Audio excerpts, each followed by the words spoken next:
Polisi selidiki kasus dosen USU tewas, latar belakang keluarga didalami. Kasus kekerasan dalam keluarga yang berujung maut kembali mengguncang kota Medan. Setelah publik dikejutkan oleh kasus SAS-12, yang menikam ibu kandungnya hingga tewas, kini tragedi serupa kembali terjadi.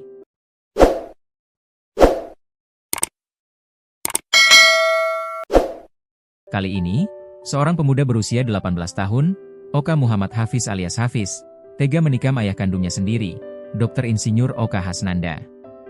Peristiwa memilukan ini menambah panjang daftar kasus anak yang melukai bahkan menghilangkan nyawa orang tua kandungnya sendiri, sekaligus menimbulkan keprihatinan mendalam di tengah masyarakat.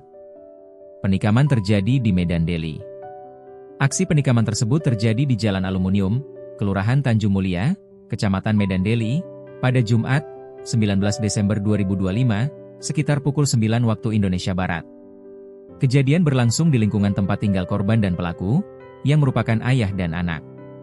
Menurut keterangan kepolisian, peristiwa itu terjadi di dalam rumah dan berlangsung secara tiba-tiba, dipicu oleh emosi yang meledak. Motif sakit hati jadi pemicu. Berdasarkan kronologi yang disampaikan polisi, motif utama penikaman adalah rasa sakit hati yang telah lama dipendam oleh pelaku. Hafiz mengaku tidak tahan melihat perlakuan ayahnya terhadap sang ibu. Pelaku menyebut bahwa ayahnya kerap melakukan penganiayaan fisik terhadap ibunya. Tak hanya kekerasan fisik, korban juga disebut sering melontarkan kata-kata hinaan dan ucapan tidak pantas kepada ibu pelaku. Berniat melerai, emosi berujung petaka. Awalnya, Hafiz hanya berniat melerai pertengkaran antara ayah dan ibunya yang terlibat adu mulut. Namun situasi berubah drastis ketika pelaku melihat sang ayah kembali melakukan kekerasan. Saat itu pelaku melihat korban memukuli istri, ibu pelaku yang tersulut emosi langsung mengambil pisau dapur dan menikam korban lebih dari 7 tusukan.